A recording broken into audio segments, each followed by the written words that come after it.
Olá! Você sabia que daqui a 8 anos as cidades brasileiras podem parar?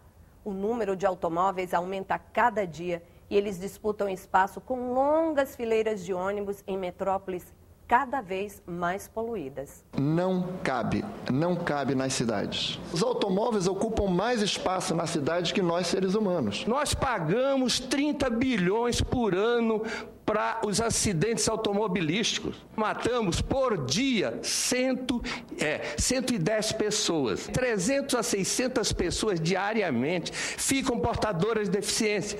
E como é que a gente pode aceitar isso? Atravessamos um processo de analfabetização dos instruídos. É a analfabetização por deixar de ver a realidade como ela deve ser e deixar de fazer propostas diferentes das que estão aí. Quais são as propostas do governo para melhorar a mobilidade urbana no Brasil? Como a situação chegou a esse ponto? Existem alternativas sustentáveis de transporte? O assunto foi debatido aqui, na Comissão de Direitos Humanos do Senado. O programa Em Discussão está começando. Por mobilidade urbana, entende-se o deslocamento de pessoas e bens dentro do espaço das cidades, mediante a utilização de veículos e vias públicas e de infraestrutura disponível. A mobilidade urbana é apoiada em 4 princípios: integração do planejamento do transporte com o planejamento do uso do solo, melhoria do transporte público de passageiros, estímulo ao transporte não motorizado e o uso racional do automóvel. O estudo elaborado pelo Tribunal de Contas mostra que são 3 os principais problemas da mobilidade nas cidades: trânsito engarrafado, baixa aderência ao uso do transporte público e a baixa qualidade das vias urbanas e próprio transporte. Em grande parte das cidades de todo o país, a mobilidade urbana se tornou um problema e as causas são ligadas ao crescimento desordenado dos municípios, desarticulação entre planejamento urbano e planejamento de transporte, além do uso crescente de transporte individual motorizado.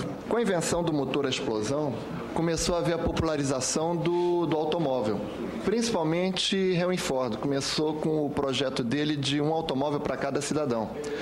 E isso teve um canto fundamental que norteou todo o desenvolvimento da primeira metade do século XX, desde a pátria do capitalismo mais liberal, os Estados Unidos, até o país com a ditadura mais fascista, que era a Alemanha nazista, houve os projetos de desenvolvimento de automóveis populares. Então, houve um grande estímulo ao desenvolvimento do transporte individual sobre o transporte público.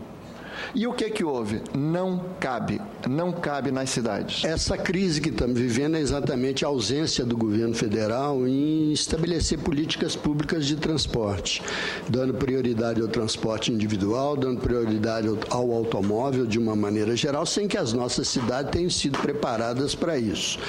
Então, o caos que estamos vivendo é muito em função da recuperação da economia no país, do aumento do poder aquisitivo, aumento de empregos e, consequentemente, as pessoas que migraram para o automóvel, é um direito legítimo, né, evidentemente, mas como não foi priorizado o transporte público no país, o transporte público é de baixa qualidade e, portanto, as pessoas são estimuladas a ir de automóvel e não se sentem confortáveis a andarem no transporte público. Se os senhores virem a comparação modal, nos anos, em 1977, apenas 29% das pessoas se deslocavam em transporte individual, contra 71% transporte público.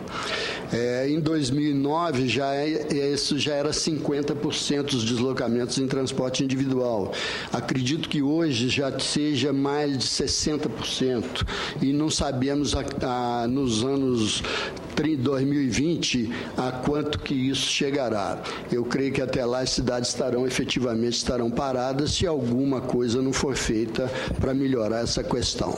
O que nós estamos vivendo hoje é exatamente um problema em que você não tem prioridade ao transporte público, você cria ineficiências, acidentes de trânsito, gastos, né, as deseconomias que isso provoca, né, os gastos com a assistência à saúde saúde pública, principalmente, e com isso você gera um ciclo vicioso no transporte, na medida em que os ônibus têm baixa velocidade comercial, o custo do serviço aumenta por força disso, você precisa de mais veículo, mais ônibus na rua para fazer o mesmo serviço, e com isso você tem baixa velocidade e um péssimo serviço que pode se oferecer à população. O técnico do BID veio aqui e disse: Brasil é um país pobre, não é para ter trem nem metrô, é para ter ônibus. Então, nós somos condenados a ter um modal rodoviário. Nós somos condenados a ter um modal do início do século XX, que é abandonado pelas grandes cidades desenvolvidas do mundo. A China, que tem uma grande explosão de automóveis, está investindo pesadamente em transporte metroferroviário. E nós, na contramão da história, estamos estimulando as indústrias automobilísticas que não vendem nos seus países a virem implantar-se e venderem no Brasil. A Renault é deficitária na França, a Citroën é deficitária na França. A Itália não vende bem na Itália. A General Motors não vende nos Estados Unidos. Ela quase quebrou. Inclusive, a General Motors quase quebrou 2 anos atrás. Mas havia um país onde a General Motors vendia muito bem e mandava dinheiro para lá, o Brasil. A gente conhece aí o círculo vicioso do incentivo ao carro, né? Então, se constroem mais pistas, se incentiva mais ainda o transporte motorizado, mais motoristas se sentem convidados, né, para realmente ir para as ruas. Logo, não demora muito para essas vias se saturarem, congestionamentos, o transporte por ônibus, o transporte coletivo fica mais lento e caro, aumenta os riscos aí a pedestres e ciclistas, vem mais poluição, mais acidentes, e aí para combater isso, essa lógica rodoviarista vem com mais investimentos em pistas, viadutos e túneis. Nós pagamos 30 bilhões por ano para os acidentes automobilísticos. A gente tinha de trazer aqui para esta casa, como questão de direitos humanos, o fim da chacina no trânsito no Brasil. É a maior tragédia de política pública instaurada no país, da qual o governo não leva a sério. Nós matamos por dia 110 pessoas e deixamos portadores deficientes. Fazemos um exército anual de portadores de deficiência. Para cada morto, de 3 a 6 ficam deficientes. Significa que de 300 a 600 pessoas diariamente ficam portadoras de deficiência. Deveria ter um grande movimento social questionando isso. Nós temos um nível de acidente de automóveis no Brasil semelhante a uma guerra da Bósnia, uma guerra do Vietnã. Aliás, na guerra do Vietnã e na guerra da Bósnia, o índice de pessoas que morriam por dia é menor do que os morrem por acidente de automóvel no Brasil. Para se ter uma ideia. E sempre o mais fraco é o mais vitimado, pedestre, ciclista, motociclista. O cenário é preocupante. Cidades paradas e guerra no trânsito. Afinal, o que fez o Brasil chegar a esse ponto? É o que você vai ver no próximo bloco do Em Discussão.